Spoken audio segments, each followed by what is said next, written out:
আমরা এই শিক্ষা থেকেই, আমি সব জায়গায় মাহফিলে বলি, আপনারা হয়তো বক্তব্য শুনেছেন আমার, যে আমি বলি যে প্রতিষ্ঠান সমূহের সাথে আমার যে সম্পর্ক, আমার পরিবারের যে সম্পর্ক রাখার যে প্রয়াস, এটা আমার পিতার কাছ থেকে পাওয়া।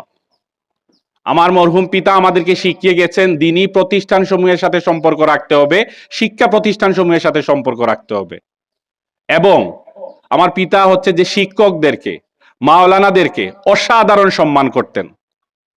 আমার পিতা মাওলানা ছিলেন না, কিন্তু উনার ভিতরে আফসোস ছিল, এবং এই আফসোস থেকে উনি কখনো নিজেকে পিছনের দিকে নিয়ে যান নাই। উনি বরঞ্চ যারা মৌলানা আছেন, যারা শিক্ষিত আছেন, তাদেরকে অসাধারণ সম্মান দেখাতেন। যার কারণে আজকে আমরা এই আমার পিতার কাছ থেকে শিক্ষা এই বিষয়গুলাকে ধারণ করি, এবং ধারণ করে আমরা চাই সারাটা জীবন যেন এই কার্যক্রমগুলা আমরা নিজে থেকে চালিয়ে যেতে পারি, এবং মানুষদেরকেও, তরুণদেরকেও আমি উদ্বুদ্ধ করার চেষ্টা করি।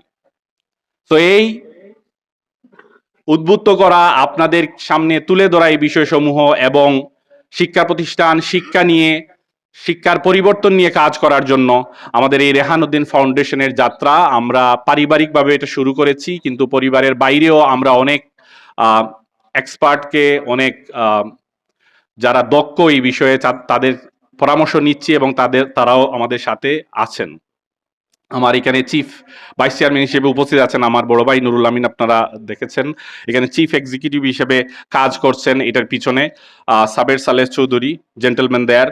উনি হচ্ছে যতটুকু অর্গানাইজ করা যায়, আমরা কিভাবে প্ল্যান করব, মূলত আমাদের অন্যতম একটা টার্গেট, এখনকার প্রাতিষ্ঠানিক শিক্ষায় আমরা যারা পড়ালেখা করি, আমাদের প্রাতিষ্ঠানিক শিক্ষার যে ডিগ্রি আছে, এই ডিগ্রিটা নিয়ে পড়ালেখা শেষ করার পরে চাকরি নিশ্চিত করা যায় না। আমরা জানি ম্যাক্সিমাম জায়গায় দেখি পড়ালেখা করে, ডিগ্রি কমপ্লিট করে, মাস্টার্স করেও চাকরি পাওয়া যাচ্ছে না।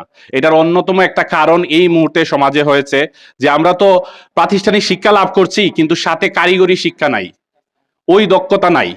কিন্তু আপনারা অনেকেই হয়তো গ্রামের জানেন না, আপনারা এখন পৃথিবী অনেক অ্যাডভান্স হয়ে গেছে, মোবাইলের ভিতরে চলে আসছে না? এখন মোবাইলের ভিতরে আপনারা যে অনেকগুলা জিনিস দেখেন, ওই জিনিসগুলো অনেক ক্ষেত্রে সত্য নয়। এইগুলাকে বলে আর্টিফিশিয়াল ইন্টেলিজেন্স বা কৃত্রিম বুদ্ধিমত্তা। কৃত্রিম শব্দটা বুঝেন তো অনেকে। কৃত্রিম বুদ্ধিমত্তা ব্যবহার করে পৃথিবী অনেক দূরে এগিয়ে গেছে। এই জায়গার সাথে যদি আপনার বাচ্চা টক্কর দিতে হয়, এই জায়গায় যদি আপনার বাচ্চা, আপনার ছেলে, আপনার সন্তান জায়গা করে নিতে হয়, তাহলে আপনার ছেলেকে দক্ষ হয়ে উঠতে হবে।